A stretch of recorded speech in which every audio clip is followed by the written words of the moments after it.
What's up, guys? Welcome back to the Poker Vlog, episode number 16. We're back at the Lodge Card Club for the Spring Mayhem series they have going on. Just got in from Las Vegas. It's about 6 o'clock. We are going to put in a session, play some 2-5. Last time we were here, we ran good in the bomb pots. Let's hope that continues and keep up the run good. The max buy-in is 1,000 in the 2-5, but you can match the biggest stack at the table as the day goes. So there are some big stacks at the table, over 4,000, probably 3 players. The rest have about 1,500, 2,000. I buy in for 15, and we pick up ace-9 of diamonds from +2. Under the gun straddle is on for 10. It's folded to me, and I raise to 35. It folds to the straddler who defends. We go heads up to the flop of 7-8-3 with 1 diamond. He checks it to me. I like to continue betting here with some overs and backdoor draws. I bet 40, and he makes the call. Turn is a great card, King of Diamonds. Good card for our raising range, so we also turn nut flush draw. It's unlikely it connected with the straddler's hand, so when he checks it to me, I fire out 125 as a semi-bluff to put the pressure on his small pairs, and he makes the laydown. The very next hand I get distracted by Millionaire Maker winner Jonathan Dimmick giving the camera the finger. Very nice. I have pocket sixes. I raise to 15 and it's folded to the button who 3-bets to 65. It's folded back to me and I make the call. We go heads up to a flop of Jack 6-5 rainbow. So we have middle set on a rainbow board against a good player. I'm debating leading right out into him to induce a raise. He seems like he'll probably be too smart for that, so we actually check at the same time. The dealer was looking at him and he thought it was his action. I'd expect him to fire with almost any hand except like a set of jacks or maybe an overpair. Turn brings a 4 of diamonds. Now there are some straight and flush draws out there, so it's time to get some money in the middle. I bet 75 and he makes the call. River is a king of clubs. Great card if he turned a flush draw with ace king of diamonds or some sort of king high diamond draw, so I lead out a little bit bigger with a bet of 225, hoping for a call here. He thinks for a bit and sticks in a raise to 540. There are quite a few hands that beat me now, a set of jacks, kings, and the most likely straight of 7-8. Even if he has king jack, if I put in a re-raise here, he will probably have to fold, so I just make the call and he shows pocket 4s for bottom set. Wow, pretty much the only hand we can beat, but still happy we got quite a bit of value from that. I lose a few hundred back in some 3-bet pots, and about an hour goes by when I pick up 9-10 suited in the big blind. The player I had the set of 6s against posted his misblind and raises to 20 from the cutoff. I think the button sensed weakness just like I did, and he puts in the 3-bet to 75. This is one of those situations that I'm feeling a steal is in order. A cold 4-bet from this position is almost always so strong. I've been quiet for a while now, so I'm going to go with my read that both of these opponents may not be very strong. I 4-bet to 280. Original raiser folds quickly, and it's back to the button. He has about 4,000 in front, and he's not going anywhere just yet. He makes the call. We go heads up out of position to a flop of queen 9-4, all spades. So we hit a pair of 9s, could be the best hand, but we have no spades. I'm probably betting 100% of the time here with any hand, overpairs, flushes, sets, and bluffs, of course. Just given the fact that I cold 4-bet, I have to continue with a bet. So I want to make a bet that looks like I want some value, so I down bet to 225, just a little over a third of the pot. I can get the same information with this size bet, so no need to blast out a huge bet. Action on him, and he lays it down right away. The very next hand, I pick up ace-10 from the small blind. Early position opens for 20, 3 players call, and it's on me. I just put in the squeeze last hand, and with early aggression, I decide to just call here, and the big blind calls as well. We go 5 ways to a flop of 10-7-4 with 2 diamonds. It checks around to the cutoff who bets 50. Button folds, and it's to me. I'm not going anywhere with top pair, top kicker. I call, and everyone else folds, which is good news. Turn is an offsuit queen. Should be a pretty safe card unless he has queen 10, of course. I check, and he continues betting, 125 this time. I'm still ahead of 9-10, Jack 10, King 10, 8-9, and flush draws, so I make the call hoping to get down to showdown for a reasonable price. River is a 9, the diamonds miss. I could make a blocker type of bet here, but those seem to backfire on me, so I check it, and he checks back, flips over 10 jack. Not worried about a little misvalue there in a 5-way pot. Happy to take down a pretty good one with one pair. Thank you. 15 minutes later, I pick up Queen Jack of Spades in the hijack. Early position raises to 20. I call, and player on my left I haven't seen much from puts in the 3-bet to 110. He has over 4K in his stack.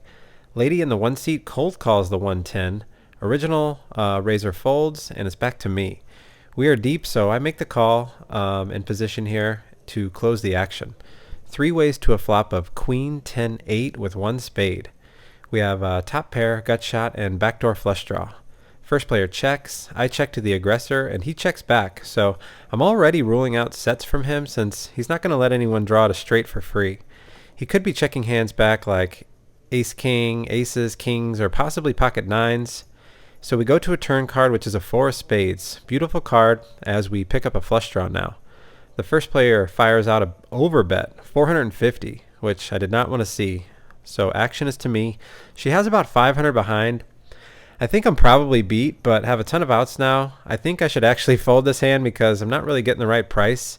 But in the moment, I make the call and assume there's no way the next player can make an overcall. But to my surprise, after some tanking, he joins in the action and cold calls 450. So now I'm thinking a spade might be a bad card for us. Pot is huge now, and I'm looking for some help on the river. A 9 would be ideal.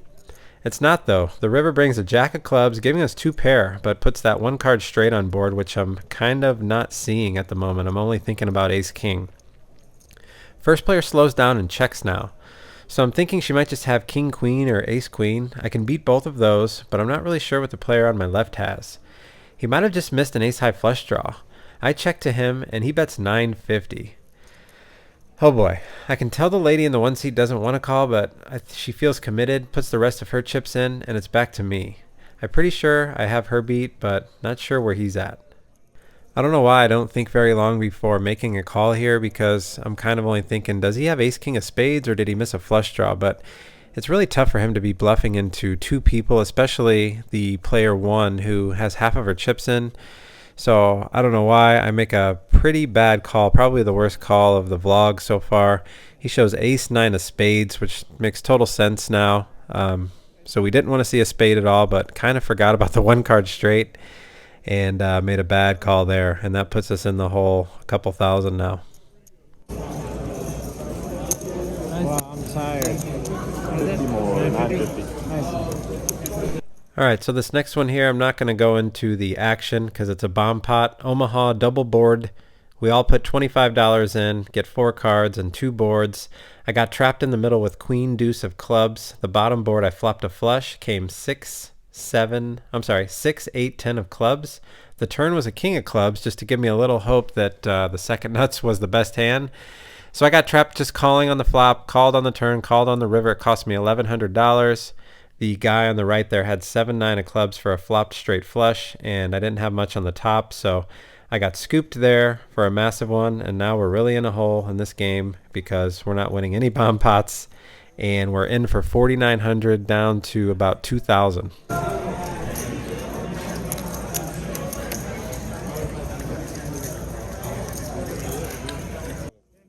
Another 30 minutes go by. I pick up a small bomb pot, get about 300 or 400 back.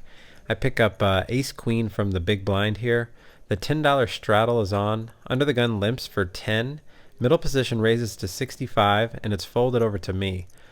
I don't like just calling with ace-queen out of position here, so let's find out where we're at. I 3-bet to 240.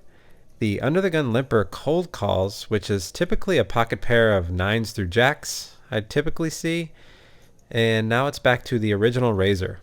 He goes for raising chips and grabs a 4-bet to 800. And action is back to me. So we got the info we needed and time to let it go. Under the gun player calls. They go heads up and eventually get it all in on the turn and run it twice.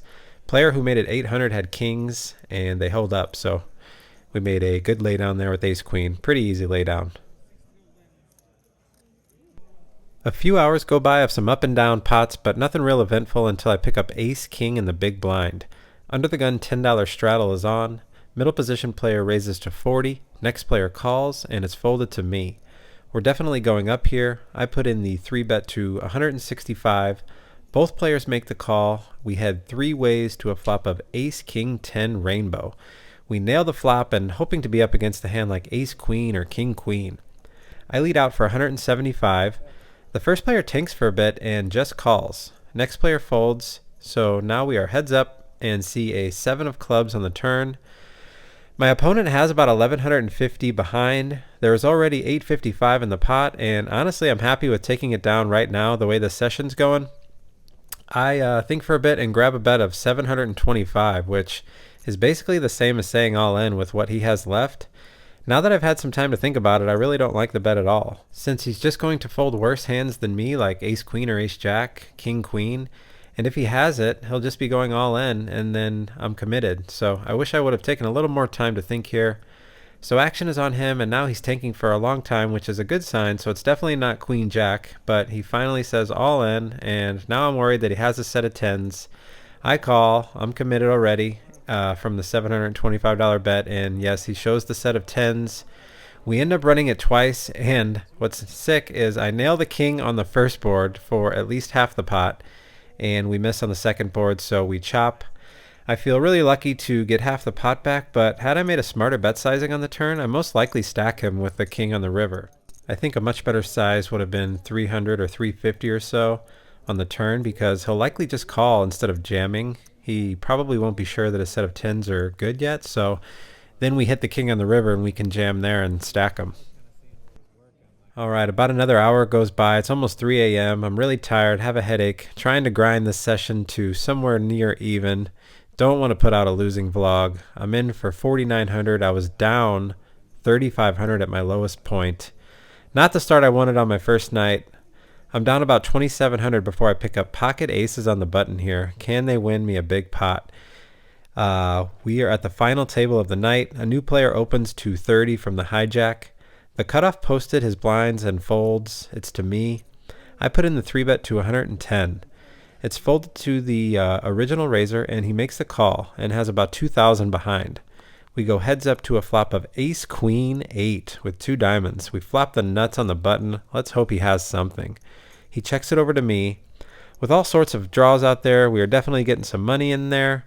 Since it's unlikely he has an ace, I keep it small with a bet of 75. It seems fair enough to him, and he makes the call. He could have diamonds or any king queen, king jack suited for that price. The turn alleviates any concerns when it pairs the board with an 8. So now we have the nut full house. He checks it over to me. I still like to bet here because if I check back and he has a flush draw, I just won't get any more value unless he leads with a bluff on the river. So I keep it small again with a bet of 100, which could also induce a bluff from him. It doesn't though. He just calls. River is an offsuit jack. He checks it over to me. Seems like he probably missed. I still want to go big here with this monster hand that I have just in case.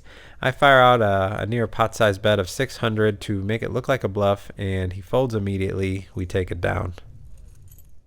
And after that pot, guys, I played around to my next big blind. Wasn't feeling it anymore. Tired. Going to have to book the first loss of the vlog. In for 4,900, out for 2,500. So pretty big hit for the first day. $2,400 loss. 2,000 of it was probably bomb pots, so not too unhappy. I did make some mistakes and hold them, but overall it was mostly Omaha, so we'll see you at the end. All right, guys, that's it. Thanks for checking out episode number 16. My first losing vlog. Not happy about that. Time for the beard to go. Let's get rid of this. Start fresh. Overall, didn't play that great today. Had a headache. Tired from traveling. No excuses though. Just made a few mistakes. Didn't really lose much in the Hold'em game though overall. Maybe $400 or $500. I lost probably 2,000 in bomb pots. And honestly, if you think about it, we're probably doing 3 to 4 bomb pots per hour. So that's $25 a pop. If you can't scoop or chop one of those, it's going to be a tough session to book a profit on in the Hold'em game. So I don't know. I like playing them though because you can also book a massive win if you can just scoop one or even chop a few. So let's start fresh, forget about last night, and move forward. And then Friday we're playing the 1.5 million guarantee. So hopefully we can make a deep run in that, run up a stack, and then we'll have some more cash on Saturday and Sunday. So a lot of content coming out of the lodge here. Great action. And looking forward to sharing it with you. Let's get a new streak started here. And thanks for watching, everybody. Trick shot coming at the end. And we'll see you Wednesday, I think, this week. Good luck at the tables.